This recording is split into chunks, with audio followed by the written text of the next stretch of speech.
Est-ce que tu peux déjà me donner ton prénom? Oui, je m'appelle Ophélie. Ok. Et te présenter en 2 mots peut-être? J'ai 30 ans, j'habite à Paris et j'ai monté un projet qui s'appelle Ta Mère Nature, qui parle d'agriculture urbaine et puis plus largement de nature en ville. Ok. Quel est ton lien avec Paris?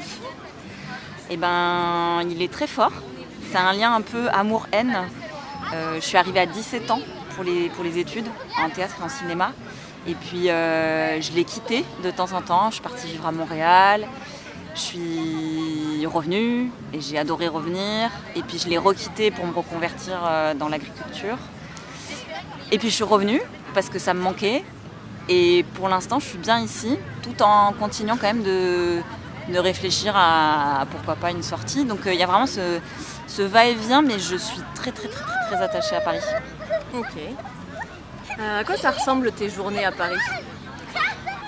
Y a pas de, j'ai pas de journée qui se ressemble.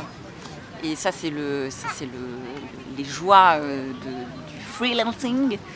En gros, ce que j'ai, alors dans mon quotidien, j'essaye de régulièrement faire du sport. Je vais aller souvent travailler dans les cafés pour me focaliser quand j'ai des choses à faire sur l'ordi, parce que chez moi j'ai un peu du mal, je pars un peu trop dans tous les sens. J'ai une vie de quartier aussi parce que j'ai plein d'amis qui vivent dans ce coin-là, donc on se rejoint régulièrement. J'ai mes petites habitudes, même au niveau des commerçants. J'ai une petite vie de quartier en fait, parce que ça fait longtemps que j'habite dans le nord de Paris. Et puis je sors aussi pas mal quand même, beaucoup de sorties culturelles. Et ça c'est un truc pour lequel je suis montée aussi quand j'avais 17 ans, quoi. Donc ça c'est inclus dans mon quotidien. Mais je pourrais pas te donner une routine particulière parce que parfois je tourne, parfois je dois monter, parfois j'ai des rendez-vous. Et j'aime bien justement ce côté bordélique de mon emploi du temps. Comment est-ce que tu te sens à Paris? Alors ça dépend les jours, ça dépend si je suis bien lunée ou pas. Hier par exemple c'était catastrophique, j'allais avoir mes règles, c'était la grève des transports, donc il y avait énormément de gens dans la rue et tout le monde était sous tension. Et moi dans ces moments-là, je suis pas la plus pisse de la terre et comme je suis en vélo, j'ai tendance à être très très intense. Donc dans ces moments-là, je suis la pire parisienne connasse du monde, faut surtout pas me croiser. Et puis il y a d'autres moments où justement depuis que je travaille dans l'agriculture urbaine, je vois aussi un autre Paris qui est où en fait il y a plein de lieux qu'on connaît pas, qui sont proches de la nature en fait. On se rend pas compte, mais il y a plein de toits, de fonds, de cours, des choses comme ça qui sont végétalisées. Et du coup j'ai su aussi voir ce qu'il y a d'autre que le béton quoi, à Paris. Et donc ça j'aime bien d'avoir ce nouveau regard aussi sur la ville. Ok. Elles se sont vraiment mises vraiment au bon endroit quoi. En même temps elles se sont vraiment mises à 1 mètre quoi, alors qu'il y a de la place partout. Truc de ouf. Elle est pas contente mais Ouais. à un moment donné faut réfléchir quoi. Thank you. Les joies de filmer. Bon voilà tu vois, tu viens de filmer une réaction de parisienne, genre elle pouvait pas se mettre ailleurs. Voilà, Ophélie dans son naturel. Donc j'ai très peu de patience, ça c'est un truc, et encore la nature m'a fait quand même me calmer, mais j'ai toujours quand même ce truc un peu parisien là d'impatience. Ouais. Bref. Ok. Comment Paris te rend heureuse? Il me rend heureuse grâce à tous les gens que j'aime qui vivent ici. Comme je suis arrivée assez tôt, à 17 ans, je me suis fait une grande famille d'amis. Alors c'est marrant, j'ai plein de petits groupes d'amis du coup, parce que j'ai fait plein de métiers différents et ça m'a permis d'avoir des petits cercles comme ça, un peu à droite à gauche, que je fais aussi se relier de temps en temps. Mais c'est avant tout la famille d'amis que j'ai ici qui me porte et du coup je fais plein de sorties, d'activités, de projets avec ces gens-là. Donc ça c'est la première chose qui me rend heureuse. Ce qui me rend heureuse aussi, ça je m'en suis rendu compte quand je vivais à Montréal, c'est les cafés. J'adore les cafés. Aller juste bouquiner tout seul ou travailler ou juste contempler les gens qui passent. Et c'est un truc par exemple que t'as pas du tout en Amérique du Nord où les gens prennent souvent à emporter. Nous, c'est un truc assez latin de chiller comme ça en terrasse, et c'est un truc que vraiment j'adore. Alors on peut le trouver dans d'autres villes bien sûr, mais je trouve qu'à Paris, ce truc des bistrots, ouais, tu peux vraiment descendre en bas de chez toi et en avoir un, et ça me rend très, très heureuse. Et après, il y a, grâce à mon métier aussi, tous ces nouveaux lieux que j'ai découverts, et avec tout ce tissu associatif aussi qui œuvre beaucoup pour que la nature en ville existe. Et donc ouais, j'ai plein de petits coins comme ça secrets que j'adore. Voilà. Ok. Et comment Paris te rend triste? Alors, la pluie. Parfois le temps, je suis trop sensible à la lumière, et donc dès qu'il y a un manque de lumière, je deviens vraiment, vraiment, vraiment irascible, et avec des idées un peu suicidaires, en exagérant un peu, mais quand même je suis vraiment trop sensible à ça. Et la circulation, la pollution, ça c'est un truc, comme je circule tout le temps à vélo. Parfois en fin de journée, je suis prise à la gorge, je me suis engueulée avec des taxis. Il y a ce truc un peu comme ça. Et la misère aussi, parce qu'il y a énormément de misère à Paris. Et quand on est un peu sensible, il y a des jours où c'est trop violent. Et voilà, les migrants, j'habite dans le nord de Paris, donc c'est quand même assez visible. Et c'est dur. Comment Paris t'a changé?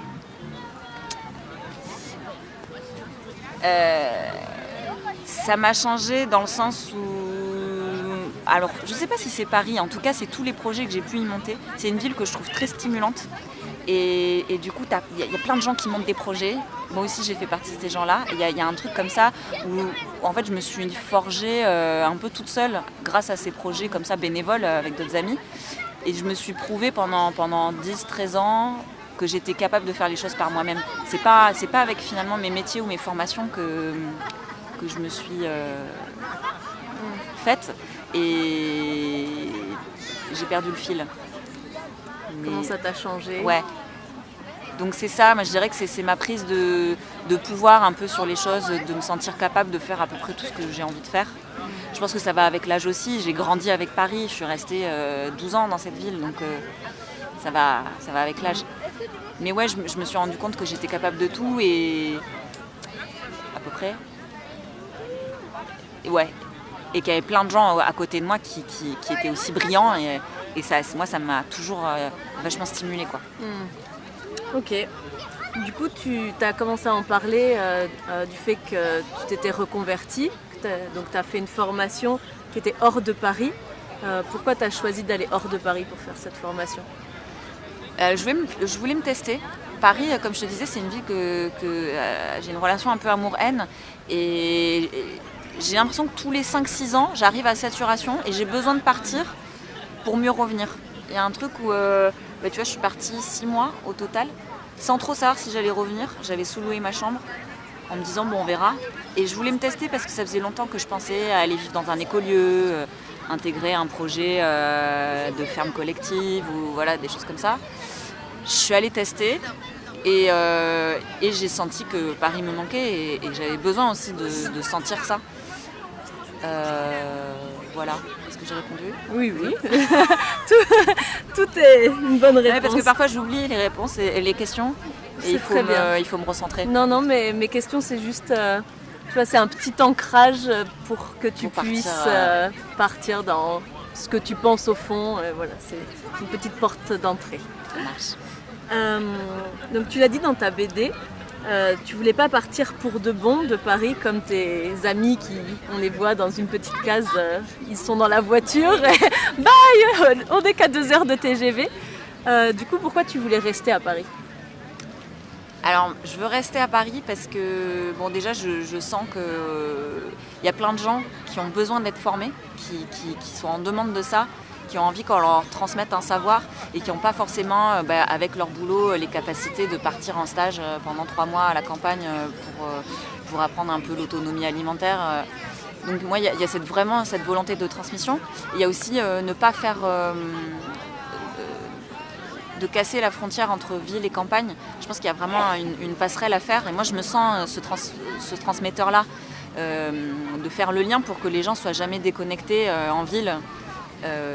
Et voilà, qui est toujours ce lien fort entre le métier de paysan et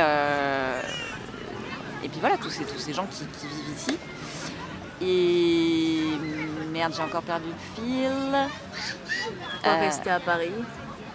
Et je veux rester aussi à Paris parce que, bon, on est dans une ville où il y a un pouvoir central, politique, financier, etc. Et donc il y a beaucoup de décisions qui sont faites ici. Et donc je pense qu'on a aussi, d'un point de vue militant, une place à prendre et à ne pas laisser pour faire entendre notre voix. Et moi j'ai encore envie d'être aussi dans cette lutte-là. Je serais un peu frustrée d'être loin de ça. Et je me dis aussi que s'il n'y a plus que des connards qui vivent en ville, ou plus que des gens qui subissent la ville, et plus personne pour faire en sorte qu'elle soit meilleure et plus agréable, c'est quand même triste. Donc, pour l'instant, moi, j'ai vraiment envie d'œuvrer à ce que cette ville elle se transforme pour le mieux et donc ouais, qu'il y ait toujours quand même cette passerelle et qu'on ne se coupe pas du reste quoi, de la campagne. Ok. Comment est-ce que tu as vécu ton retour de la formation? Quand tu es revenu à Paris, comment ça s'est passé pour toi? Alors c'est toujours l'appréhension, tu sais, quand ça fait longtemps que tu es parti de Paris, tu te dis ah putain ça va être horrible et tout ça. Et en fait à chaque fois que je suis revenue, ça a été l'explosion d'opportunités. J'étais trop contente de retrouver ma chambre que j'avais sous-louée. Du coup ça y est, je retrouvais enfin mon chez-moi et je retrouvais mes amis, mon quartier que j'adore. Et surtout, j'ai eu des super opportunités de boulot très rapidement. Et en fait, donc, à chaque fois, moi, ce que j'adore, c'est le tourbillon dans lequel cette ville elle t'amène, qui peut être violent pour certains, ça je le conçois complètement. Mais moi, à chaque fois, je reviens, je suis là, j'adore la rentrée. J'adore partir en vacances et revenir et que ce soit le bordel et qu'il y ait plein de trucs à faire. Donc ouais, mon retour, je l'ai trop bien vécu.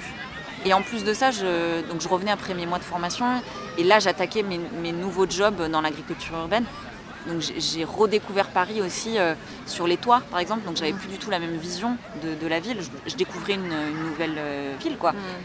Donc ça aussi je redécouvrais Paris quoi. Et ça c'était chouette. Ok.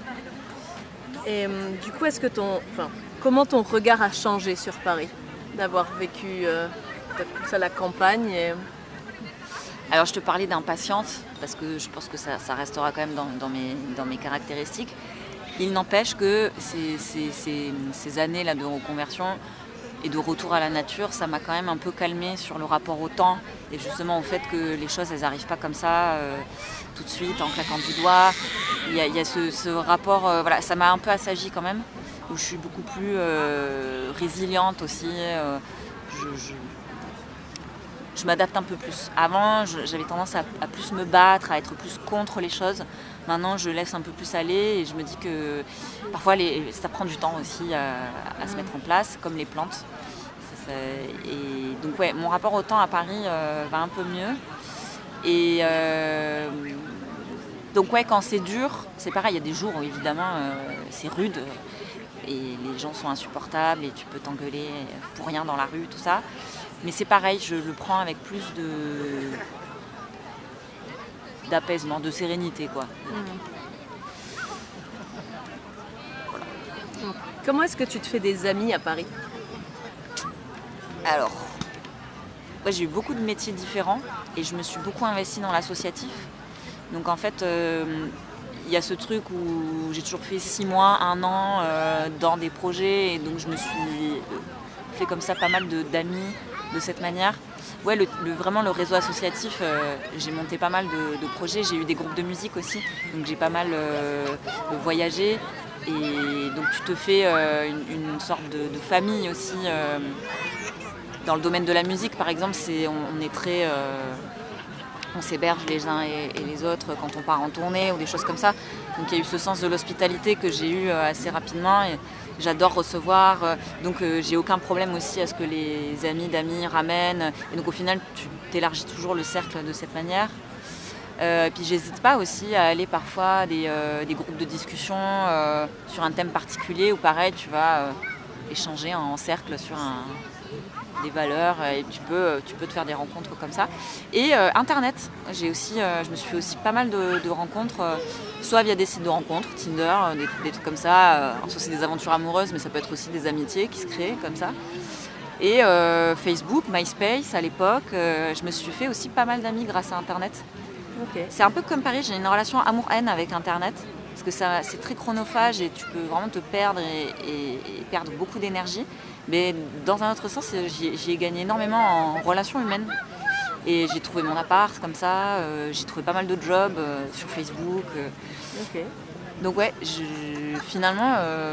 Et puis alors maintenant, les vidéos que je fais sur YouTube, c'est un super prétexte pour rencontrer les gens qu'on n'aurait pas osé rencontrer autrement. Et là, il y a ce truc de, comme j'ai un projet derrière, c'est plus facile d'aller parler aux autres. Et parfois, il y a des amitiés qui naissent comme ça, qui sont super chouettes, quoi. Et comment... attends, j'ai une crampe dans le pied. Comment est-ce que tu aimes ici ? J'aime l'amour pur et l'amour... Alors moi, comment est-ce que tu aimes moi j'ai en tête des amours avec des personnes, mais si tu veux pas en parler, tu peux prendre la question et la mettre à côté. Non, mais moi j'aime, je suis un petit cœur d'artichaut. Du coup j'ai eu beaucoup d'histoires à Paris, très intenses. Et donc j'ai plein de souvenirs ici, avec plein de gens. Et j'aime intensément, comme dans les films un peu. Voilà. Alors ça se finit toujours très mal, mais on s'ennuie pas. Ok. Comment est-ce que tu exprimes ton humanité à Paris ? Alors pas tous les jours, hein. Je ne l'exprime. Tu vois, parfois je suis un peu un robot, je suis vraiment une Parisienne qui a le regard vide pour se protéger. J'ai rarement des interactions humaines dans l'espace public. Et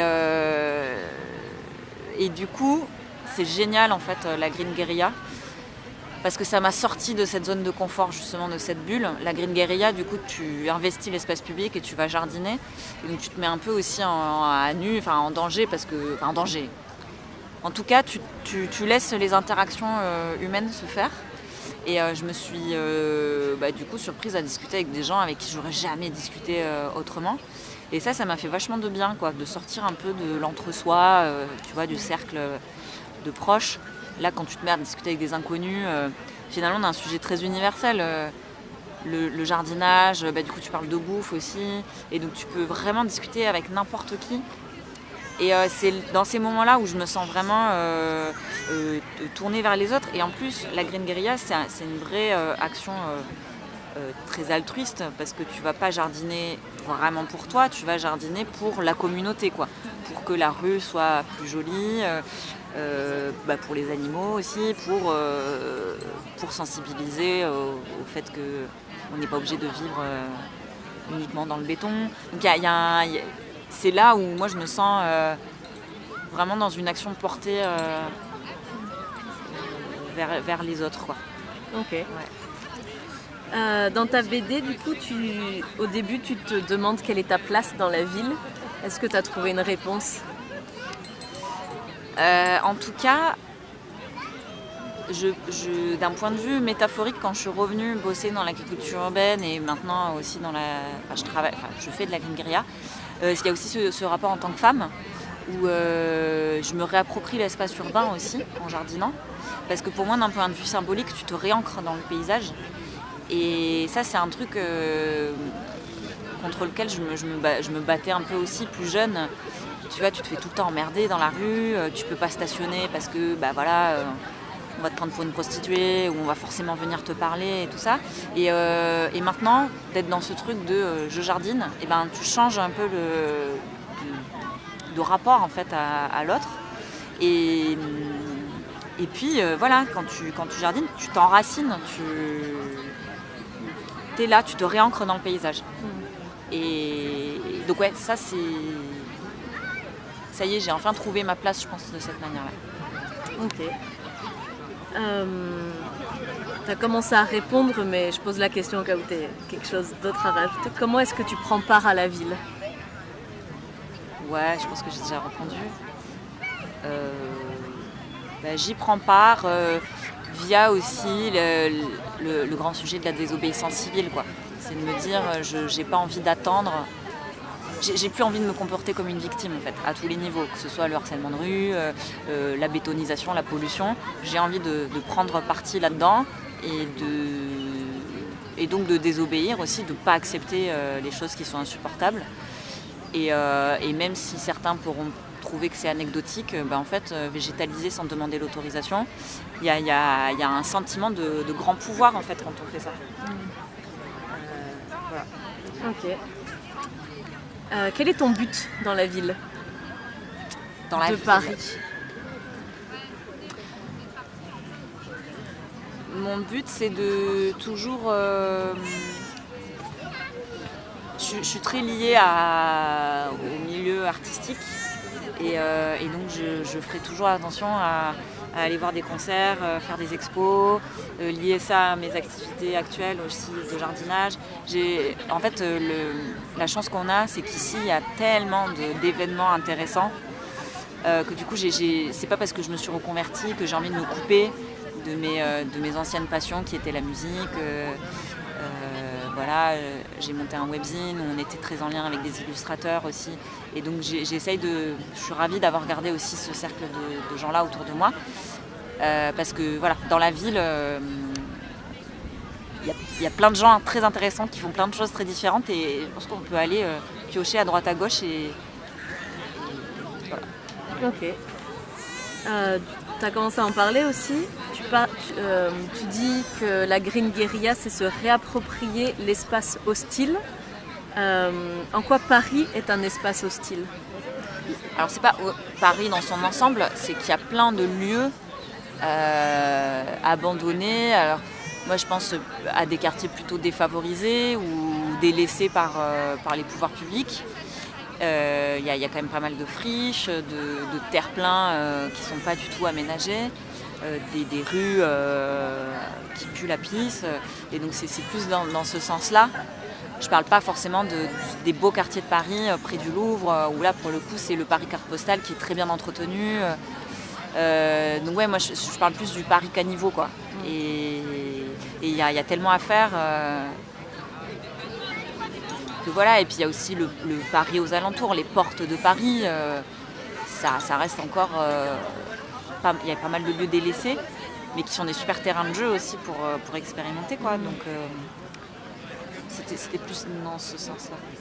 Et comment tu fais pour te le réapproprier? Je pense que j'ai déjà répondu en faisant de la Green Guérilla. Okay. Et en allant régulièrement participer à justement des événements culturels qui sont aussi dans ces lieux-là de friches. T'en aurais un à nous citer par exemple? Typiquement, hier soir j'étais à la station Gare des Mines, qui est une ancienne gare désaffectée, qui a été reprise par un collectif qui organise très très régulièrement des concerts, du clubbing. Et je trouve que c'est un lieu où les publics se mélangent, où il y a une certaine tolérance. Ça me fait penser à des lieux, des villes comme Berlin, où voilà, où ça se mélange et où c'est hyper intéressant. Et ça reste quand même des zones assez hostiles aussi. À côté de ça, il y a aussi beaucoup de misère. Et c'est des lieux qui sont en transformation, on ne sait pas trop. Et je trouve que c'est intéressant d'aller explorer et de rendre les choses vivantes dans ces milieux-là. Dans ta BD et dans tes vidéos aussi, tu dis les plantes, ça rend les gens heureux. Comment est-ce que tu le vois, comment est-ce que tu le ressens dans Paris? Tu vois, c'est tout con, ça m'est arrivé quelques fois de me balader avec un immense sac après des récoltes, un immense sac de menthe, puis ça sent fort la menthe. Et tout de suite, dans le métro, les gens étaient interpellés par l'odeur, sont venus me parler. En fait, je me suis rendu compte à chaque fois que je me suis baladée avec des plantes, soit très jolies ou qui ont une odeur, une couleur particulière, c'est comme les bébés chats ou les enfants, ça favorise l'échange. Il y a un vrai lien social qui se tisse. Et c'est pareil quand tu te balades avec des outils. il y a un côté un petit peu incongru. On se dit mais qu'est-ce qu'elle fout avec sa pelle et son râteau, elle vient d'où Et comme j'ai pas d'habit de la mairie de Paris, tu vois, on se dit pas que je suis un... Et donc souvent ça interpelle et les gens viennent te parler. Ok. Ouais. Ok. Et comment est-ce que tu laisses ton empreinte dans Paris? Bah, tu vois, de cette manière-là, en semant des graines, dans l'espace public, en tout cas, c'est ça, c'est faire de la green guérilla. Donc, aller investir des petits terre-pleins, des jardins, des zones publiques, en fait, sur lesquelles on vient apporter des plantes qu'on a récupérées un peu à droite à gauche. Ouais, ce serait ça. Si tu parlais plutôt d'espace public, du coup. Bah, comme tu veux, ou si tu veux parler plus au niveau privé. Ouais, puis après, moi j'adore parcourir la ville à vélo. Je trouve que c'est pareil, ça c'est un truc, à chaque fois que j'arrive dans une ville, j'aime bien prendre un vélo pour comprendre en fait comment la ville est foutue. Je trouve qu'on arrive vachement plus à se rendre compte des choses plutôt qu'en métro. Et Paris, en fait, j'adore... pareil, quand je suis à vélo, je redécouvre certains quartiers aussi quand ça fait longtemps que je suis pas passée. Bam, d'un coup de vélo, tu refais la touriste dans ta ville et ça, j'adore quoi. Et tu vois, ça fait quand même maintenant presque 13 ans que je suis ici et je m'en lasse pas quoi. Et la dernière question, c'est comment est-ce que tu pourrais résumer la ville de Paris en un mot? Intense. Ouais. Est-ce que tu veux faire un peu de promo C'est ma BD. Alors c'est ma BD, je dis ma, mais en vrai c'est un projet qu'on a fait à deux avec Cookie Calcaire qui s'est occupé de la mise en dessin et puis de l'écriture. Moi je l'ai aidé à écrire et puis je suis le personnage principal. Donc ça c'est une BD en format papier, mais il y a aussi plein de vidéos qui sont en lien en fait sur ma chaîne YouTube Ta Mère Nature. Et voilà, on est hyper fiers. Et le principe, c'est à la fois de raconter un peu l'histoire du mouvement, de la green guérilla, et puis de donner aussi des conseils pour se lancer. Voilà. Merci.